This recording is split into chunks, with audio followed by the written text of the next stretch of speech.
You're listening to the Huddle Up Podcast with Chad Jensen and Zack Kelberman. Join Broncos Country's deep divers at milehighhuddle.com and sound off. And now it's time to drop some knowledge.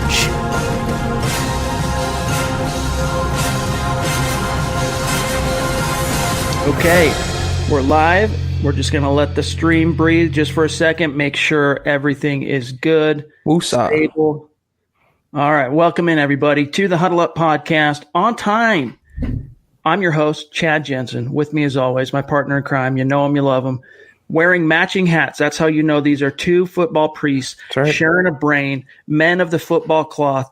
He is Zack Kelberman. Zack, what's good, dude? How you doing tonight, bro? I'm doing well. We had a lot of news come out today, Chad. And now, as free agency is kind of creeping closer now, we're getting the rumors that come out. And personally, this is my favorite time of the year, regular season included. The rumor mill is popping right now, all the different scenarios, all the different speculation. It's so fun to dig into, not even just as a writer or reporter, just as a fan of the NFL. This is my favorite time.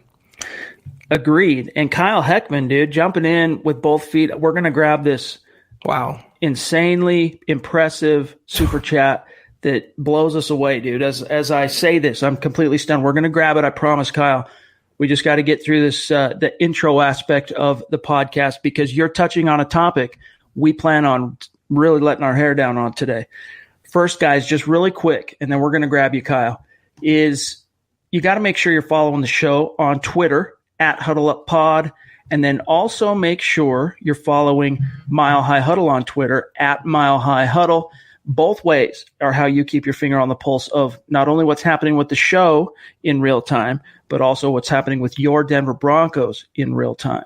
And then head on over to huddleuppod.com, not huddleuppodcast.com, huddleuppod.com. Get yourself one of these hats so you can match Zack and myself and all of our awesome listeners who've been buying those hats. It's probably the number one thing I would think, Zack, probably of what our listeners have hit the merch store, that the hoodie and the white tee.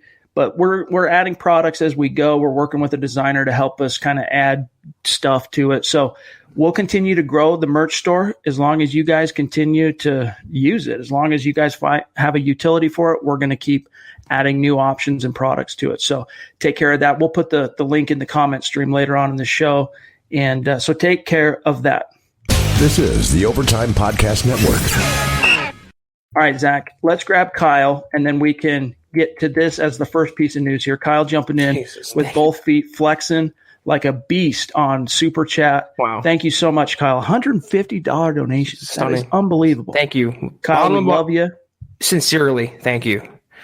Make sure you reach out to us on at milehighhuddle@gmail.com. Yeah. Let us send you a small thank you for your support. It means the world to us.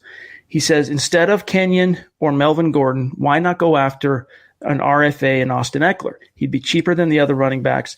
He also can run well and, more importantly, can catch well. Would complement Philip Lindsay. Added bonus, also a Colorado boy. Seems ideal to me. Now, what Kyle's speaking to here is we received a little piece. I would say it's more rumor mill. Even though it came from Mike Kliss, it's kind of more of a rumor type report. It is a report technically, but consider it rumor mill caliber, that the Broncos are looking for they're kicking the tires, using his verbiage, on starter type running backs that they can bring in to not just complement Philip Lindsay, a starter type. In other words, they want a 1A and a 1B,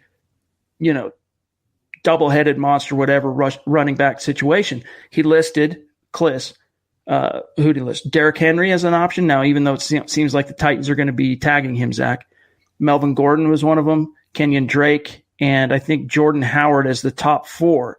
And what Kyle's saying here is throw that to the side. Let's go after Austin Eckler on a, even if, I don't know if the Chargers have tagged him yet, or I should say tendered him yet. Depending on what level they tender him at would obviously dictate whether or not the Broncos made a serious approach. Well, if they let go of Melvin Gordon, they need a starting running back. So I'd be surprised if he didn't get a first-round tender. That means the Broncos would have to give up a first-round pick to sign him on top of his contract. And as much as I like Eckler's game, Chad, I am not ready to invest that premium of draft capital for a running back when they can go out and get one in the middle rounds for a lot less, who can play and come in and catch passes for him. Eckler is a little too similar to Philip Lindsay. They're both kind of scat back types, not big workhorse type running backs in the NFL, not Royce Freeman types, but they have kind of the same similarities. Eckler's a little better as a pass catcher, but you can find that guy in the draft. You don't have to kick a first or second round pick on top of paying a contract for Eckler's services. I like him. I'm not a big fan of veteran running backs on the open market this year. I'd rather draft one, but I don't see it happening with Eckler coming to Denver. I mean, it would be a great story. Two Colorado kids basically making hay with the Denver Broncos, but you got to focus on what the Broncos can control.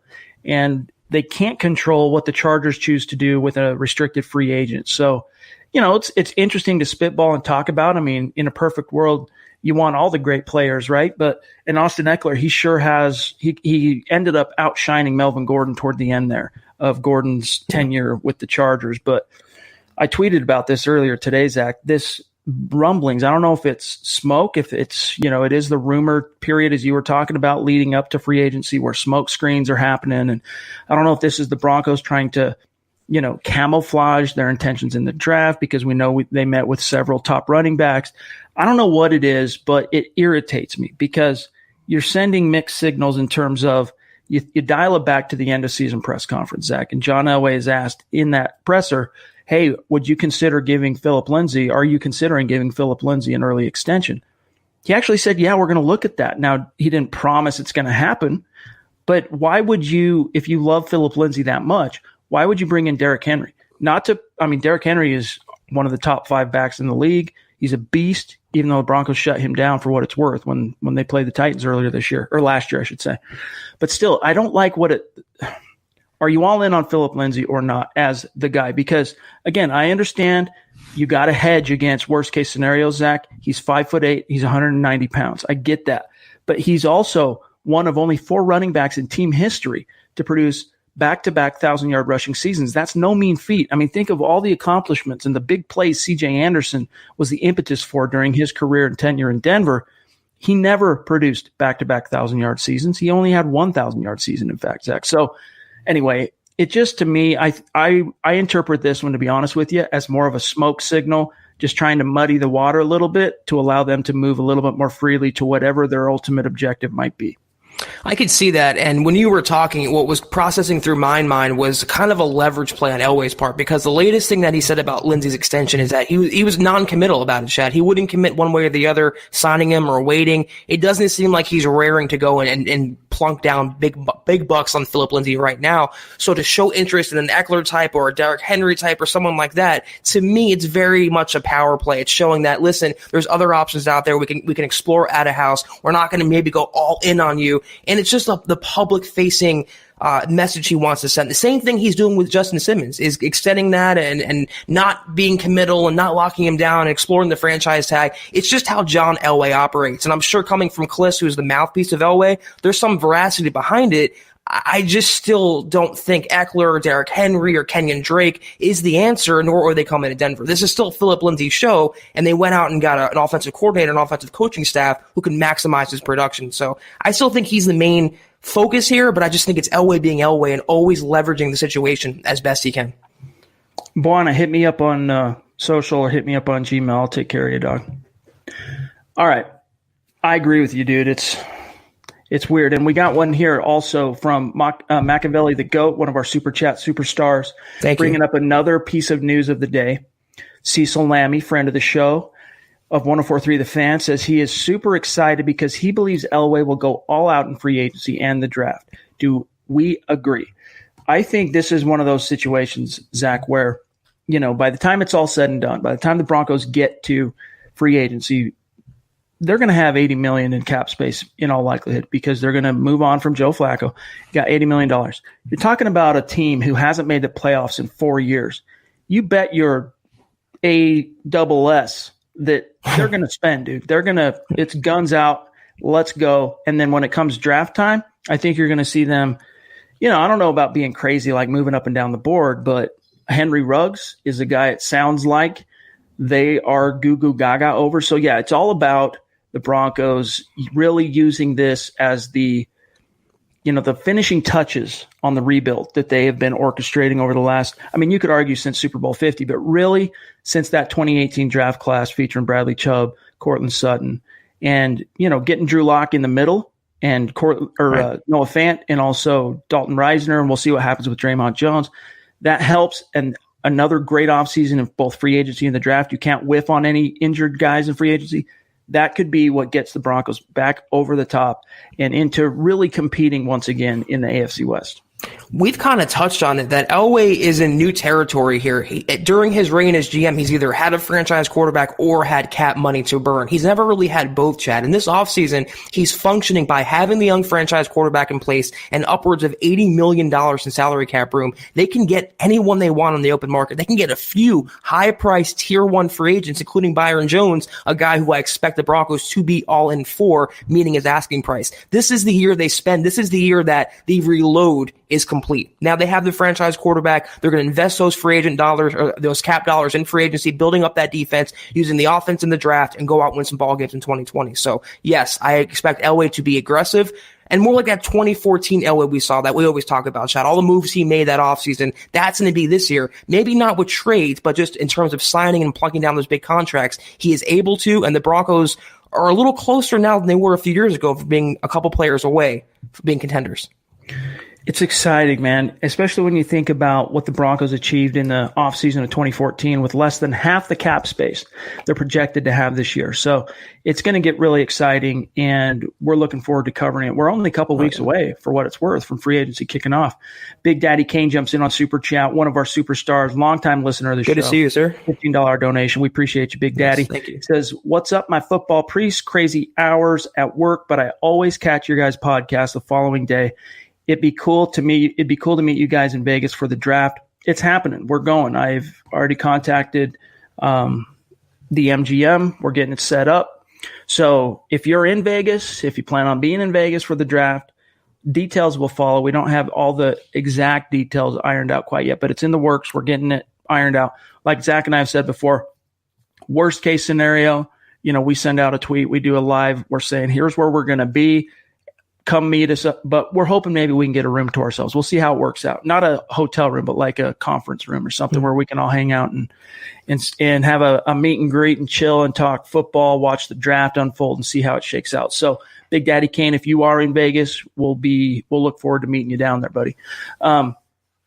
Zach, another thing I wanted to touch on here as we inch through here is Machiavelli brought up Cecil Lammey, of course. Another thing Cecil Lammey talked about coming out of the combine today in his Monday column is the general optimistic feeling he has that when you look at the Broncos' big three, and we don't include Justin Simmons because he's going to get franchise tag.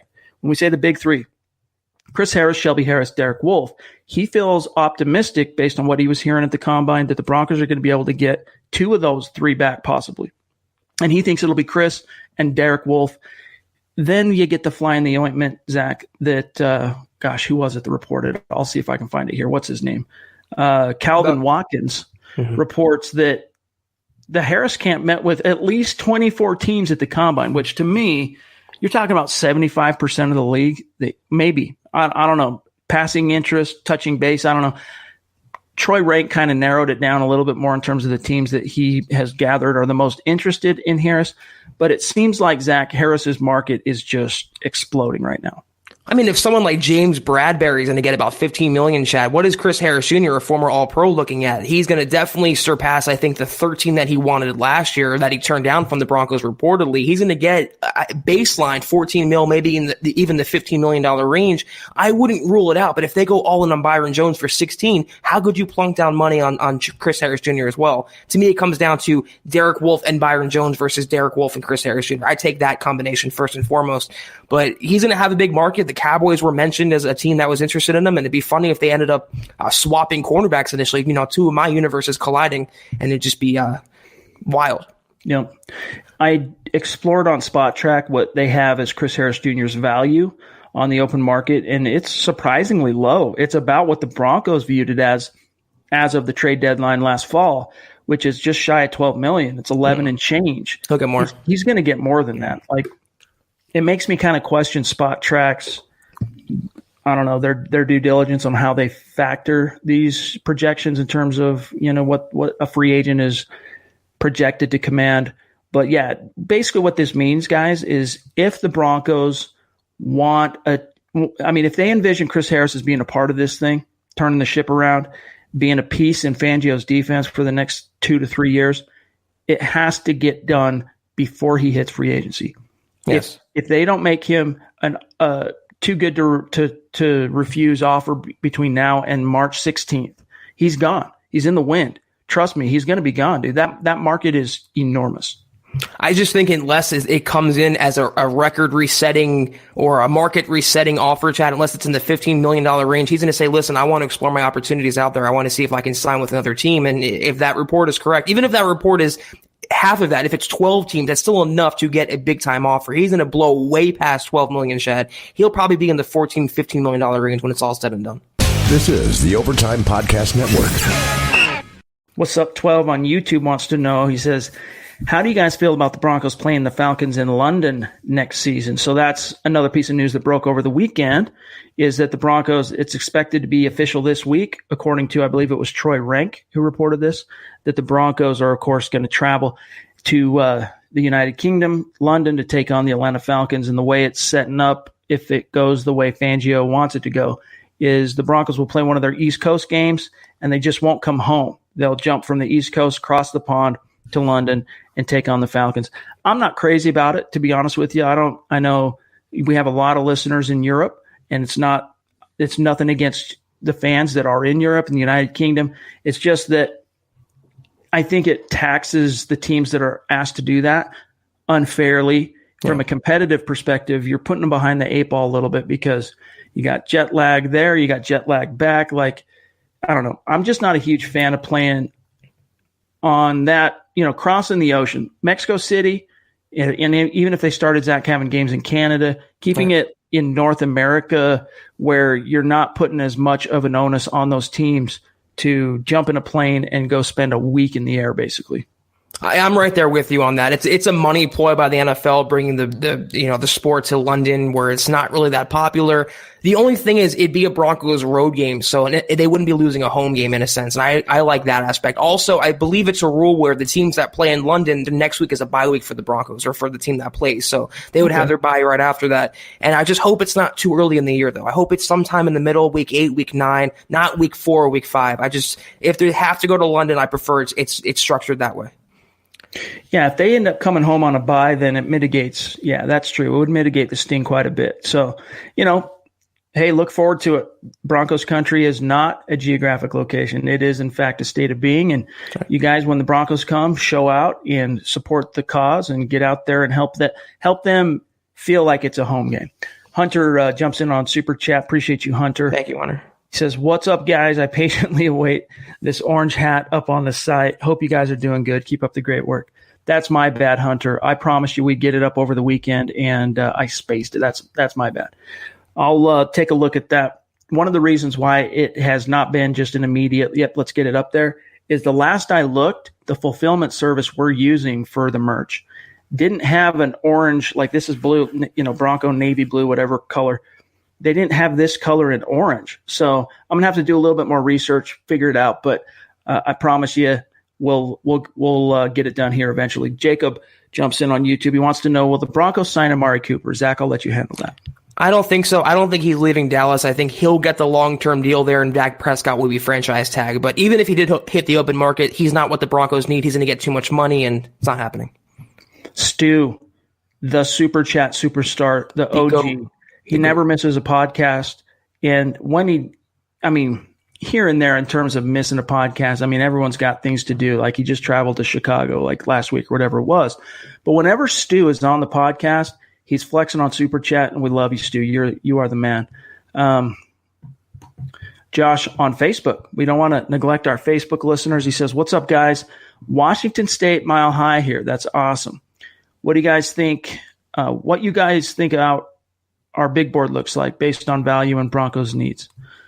I don't know. That's something, Josh, that is so zealously guarded by NFL teams that even the most plugged in insiders, the league over, they're not given access to that information. It's just top secret, state secret caliber information. However, we can suss out some players we know that are high on the board. And Zach, I'm telling you, everything I'm hearing is that the Broncos are goo-goo gaga over Henry Ruggs. it wouldn't shock me if there was a trade up. Again, I'm not advocating for wide receiver in the first round. You guys all know my position on that. But if you get Henry Ruggs, how can you cry about that, right? So, right. I mean, it'd be phenomenal to see him teamed up with Cortland Sutton in Noah Fant and Phillip Lindsay, and we'll see what else they do with Drew Lock.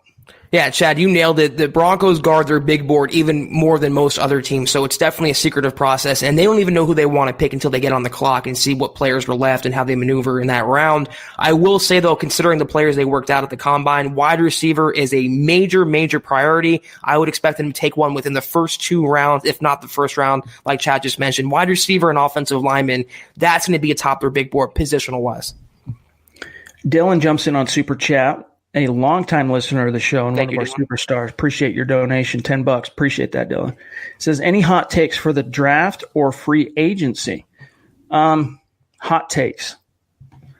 I mean, we already kind of touched on this, Zach, but I think Broncos country really needs to buckle up because I think you're going to see John Elway slinging. I mean, again, you've missed the playoffs 4 years in a row now. You got $80 million in cap space, or you're going to end up with it in all likelihood, at least $70 million, even if we'll see what happens with Flacco, but $70 million bare minimum.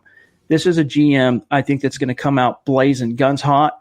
And I think you're going to see a significant involvement of, this time around. Not that Fangio didn't have any input last year, Zach, but Fangio with a year under his belt, the Broncos trust his opinions even more. He's, from what I've been told, a lot more involved in the personnel side this time around. They're listening to him more. His input and his opinions are factored in a lot higher this time around. So it's going to be really fun. As far as a hot take, I mean, I think we touch on it quite a bit. We talk a lot about free agency. We talk a lot about the draft. My hot take is I think you're going to see the Denver Broncos not only bring back Justin Simmons, that's a guarantee, but you're going to see the Broncos get Byron Jones and Chris Harris Jr. Yeah, I don't know if it's a hot take, but I'm going to say the Broncos make Byron Jones the richest cornerback in NFL history, and they showed last year, not averse to that. They made Juwan James the richest right tackle in history at that time. I also feel, I don't know the exact player who they would be targeting, but I feel a big Broncos trade is brewing, maybe for a lineman, maybe for a Trent Williams type, maybe for a guard, but I feel like something is brewing there, maybe as a center replacement for McGovern.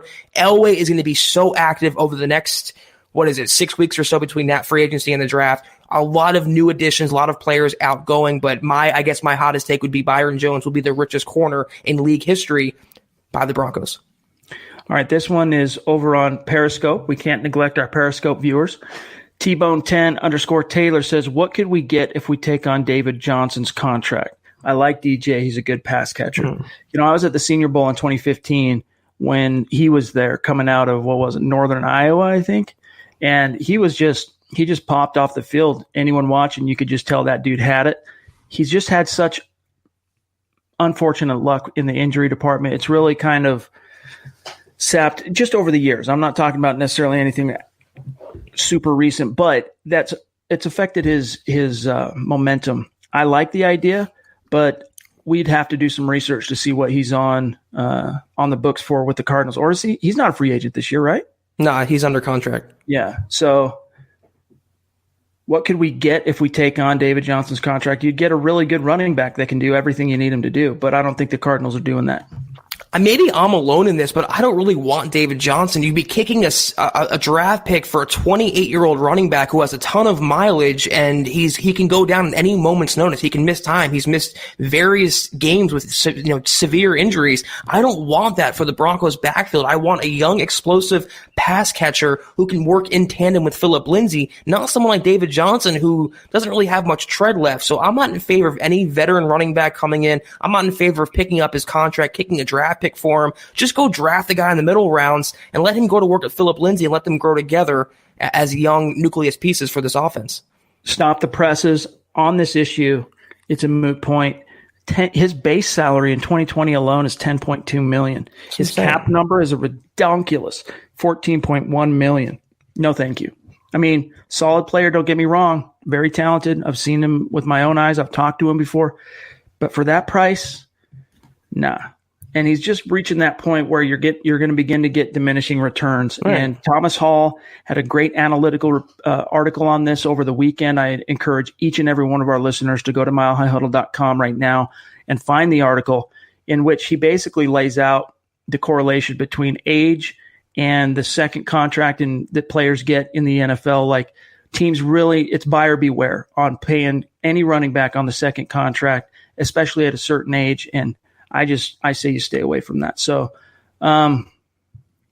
Buona Beast, we didn't run it in February this time. But we didn't necessarily say we weren't, right, Zach? We didn't stop saying, we didn't say, hey guys, we're kind of going away from the Apple Podcast thing.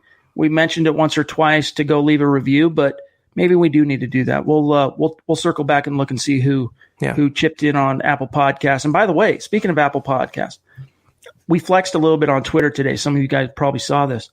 It came as news to us. We didn't realize this. We don't pay super close attention to what's happening on Apple Podcasts, but there's over 11,000 people listening to the show every day on our Apple Podcasts, on our RSS feed. And you guys are listening live. You're watching on YouTube. You're watching on Facebook. You're watching on Periscope. But people after the fact, as you've seen a few comments here, and we featured one or two on the screen here, people listen after the fact as a downloadable podcast, right? Our podcast in the United States is the 74th biggest podcast amongst football in the United States. That's NFL, that's college. And we're just a team podcast, right? We're not, we cover the draft, especially Nick and Carl and Eric and Lance. They do a great job with that. But this is a team-oriented podcast. This isn't like Move the Sticks where they're talking about all 32 teams and it's a big tent. Broncos country is a big tent. Don't get me wrong. But like we're one team.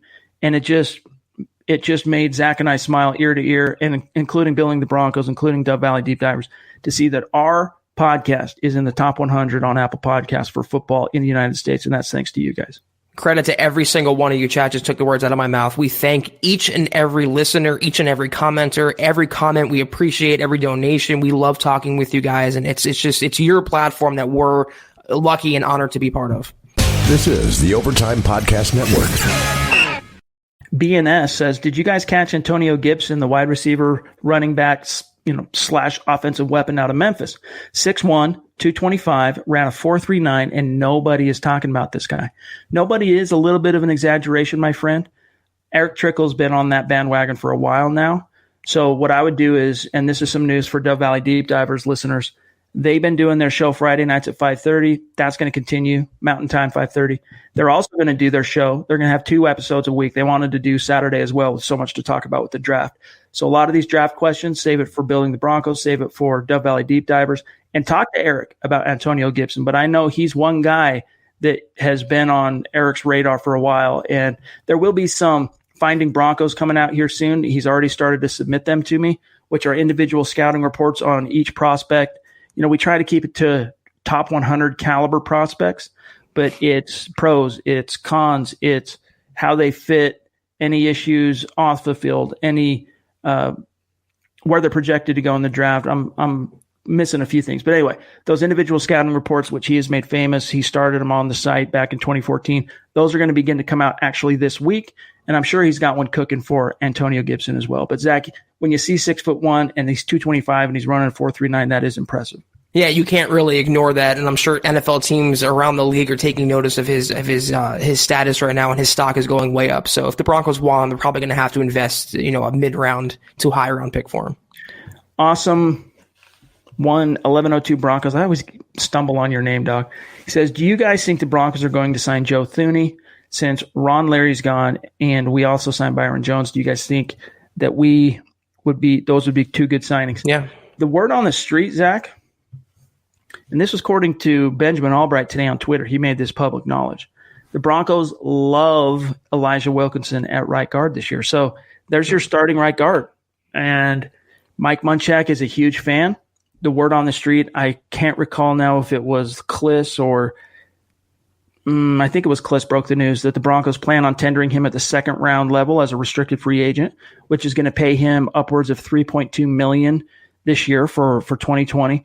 They are going to wait before they officially put in the tender, though, Zach, because they do want to see what they might be able to get done in the market there. Joe Thuney's an option, but it sounds like to me, Zach, they're probably going to roll with Elijah Wilkinson at right guard in 2020. So, and the silver lining before I serve this over, struggled as a tackle, but if you go back to 2018 when he started those 7 games after Matt Paradis got hurt and they kicked Connor McGovern to center and then plugged him in at right guard, that's when Philip Lindsay went to the next level. There was a correlation there. I'm a lot more amenable to the idea of him playing inside, Zach, than outside, where his slow feet and lack of athleticism gets him in trouble. Yeah, he has no future at tackle, but I just don't know about him as a full-time guard for 16 games when you have a franchise quarterback in Drew Lock starting for the first time of his first regular season. And then you have Juwan James at right tackle and then maybe a new center next to him as well if McGovern leaves. I just don't like leaving it to Wilkinson's hands. Great backup to have, great swing guy to have, great player to have on your team, but I would still prefer the Broncos to look out of house to sign Leary's replacement or McGovern's replacement. I would love Joe Thuney, but I believe the Dolphins are interested in him as well. They're going to be active this offseason. He's going to get, if not record-setting money for his position, it's going to come near. I don't know if the Broncos want to plunk down that much for someone of his caliber. Buono wants to know, are we still getting a live pod on draft day? Oh, yeah. Yeah, dude. And especially Zach and I are going to be together, so you can face-to-face, so you can count on us doing a lot with the pod, going live, reactions, conversations involving you guys. We're going to go crazy. So it's going to be a lot of fun. We're looking forward to it. And that's going to be April, basically 23rd through the 25th. We're going to be in Vegas setting up shop, trying not to get into too much trouble. Carson jumps in on Super Chat. Thanks, buddy, with a $5 donation. Thank you. I know we still have a lot of cap space, but should we still try to restructure Vaughn's contract? 58 might be up for it if it means they bring back 25. That's a fair point.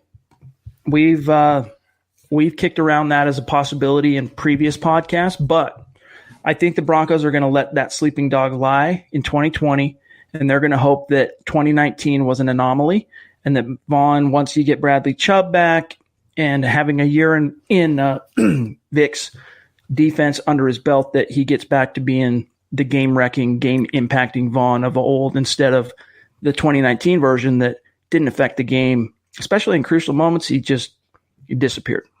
Yeah, I don't think they come to Vaughn for that. They're not going to really ruffle feathers in that camp. And if they took $3 million from Vaughn and gave it to Chris Harris Jr., I'm sure Harris would turn around and be like, why was I good enough? I'm sure he'd find a problem with that. And that's all assuming the Broncos even want to bring back Chris Harris Jr. They might just be washing their hands and be done with him and going all in on Byron Jones. But to answer the question, I don't see Vaughn restructuring just for the reasons Chad said. I think he's going to play one more year under his current deal, and then they'll make a decision next offseason.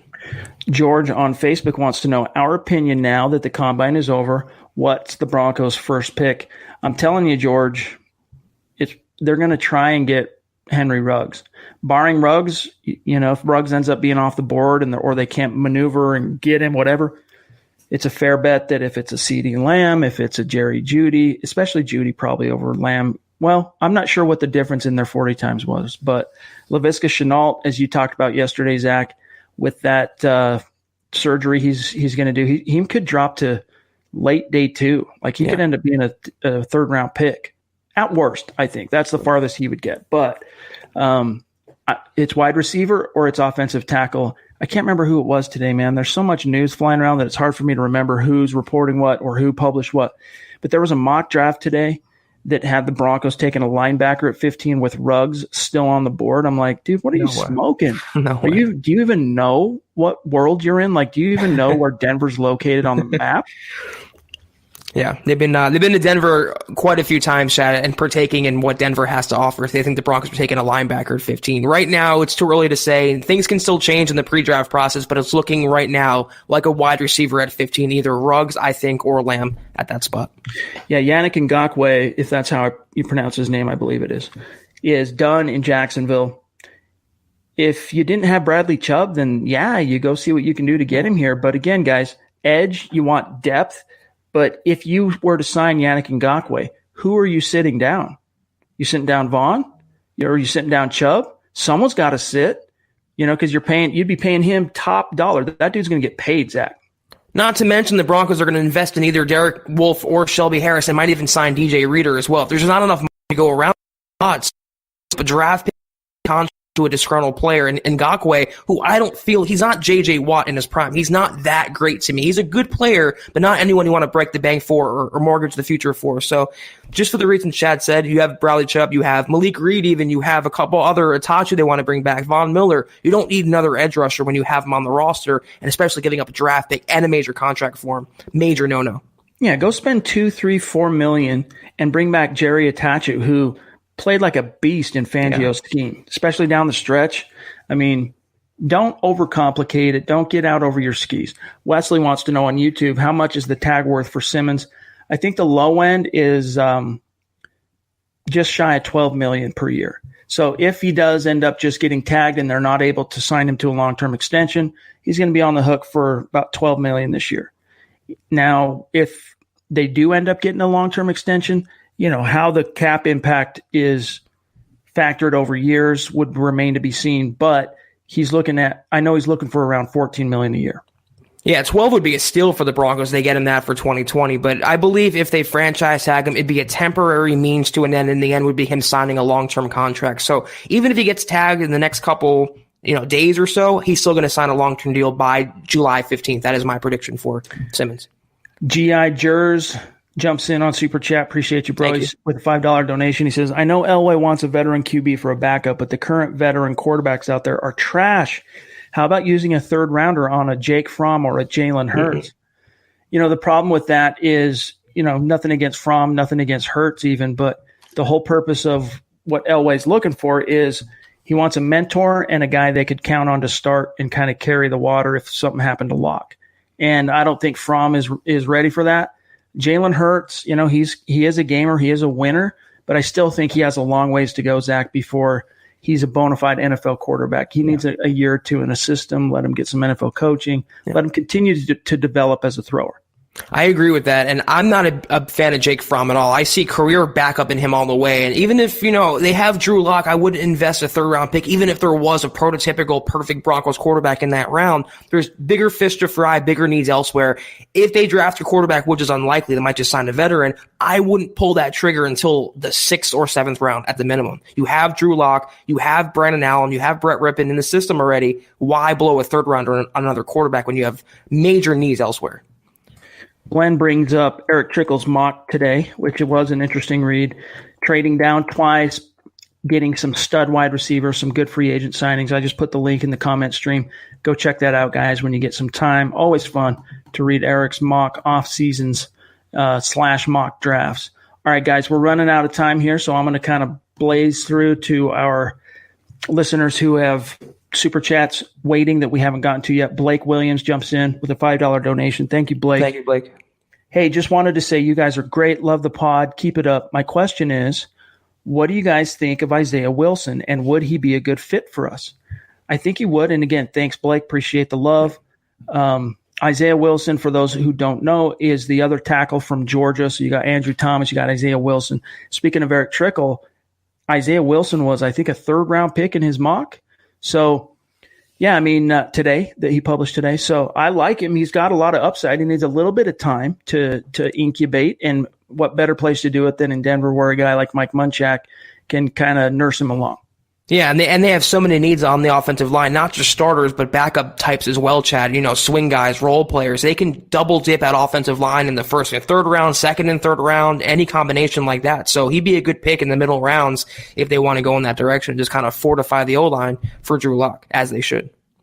Okay, I don't want to miss out on anybody here. Ron, let's grab Ron W., one of our Super Chat superstars, jumps in, $10 donation. He said, what are the odds of Devontae Bosby coming back? I get not tendering for cost savings, but we need depth at corner.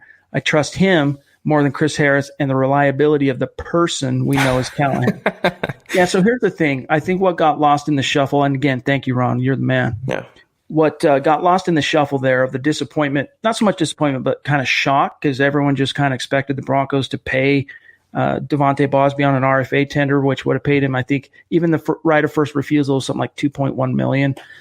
And for a guy that's basically got 2 starts in the NFL under his belt, that was just it's too rich for the Broncos' blood. So what they're going to do, and this is what got lost, is they're going to approach him with an offer. They're interested in bringing him back.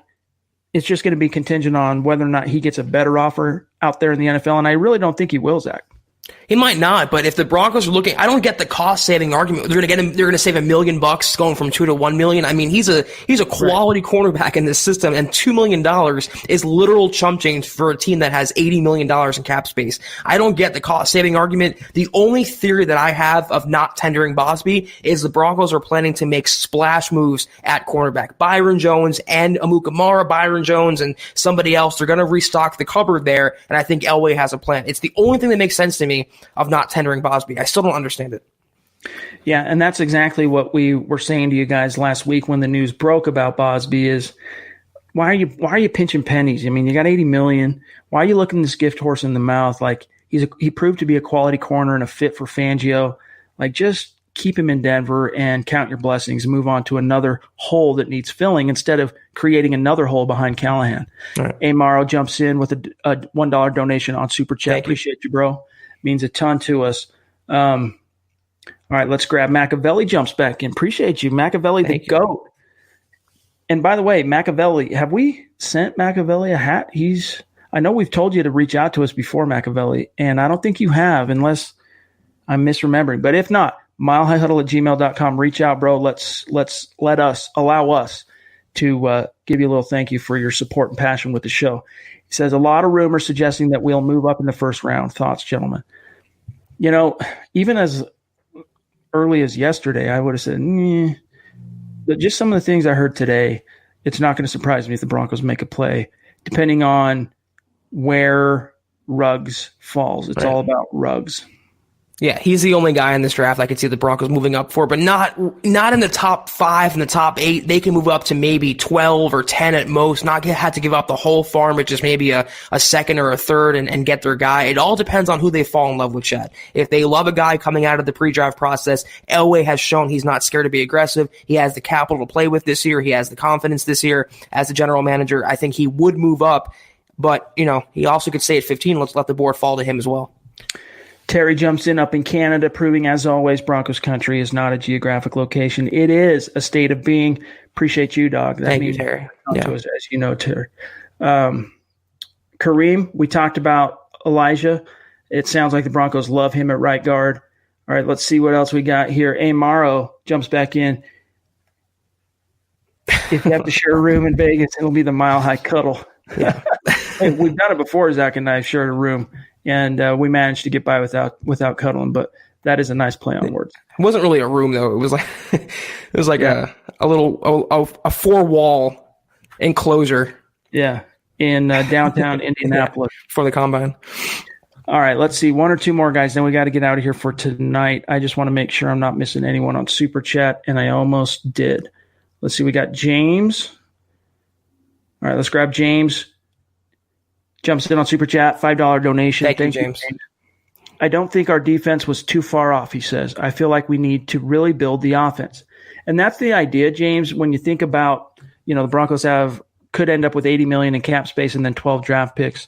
I think Benjamin Albright's the one that coined the term here, what I'm about to use. The Broncos plan on buying a defense and then building an offense through the draft. So free agency is going to be about mostly plugging holes on the defensive side of the ball, and then using the draft to build up the offense out. Yeah, and re-signing their own guys. I think that's priority number 1 for Denver in free agency is locking down Simmons and maybe locking down Derek Wolfe or Chris Harris Jr., then going out of house with defensive players like Byron Jones or DJ Reader and using the draft, like Chad just said, for the offense with their wide receiver, the offensive lineman, another tight end, another running back. They can do it all this offseason, but I think, as we talked about, they're going to split it up between the open market signing period and the draft next month.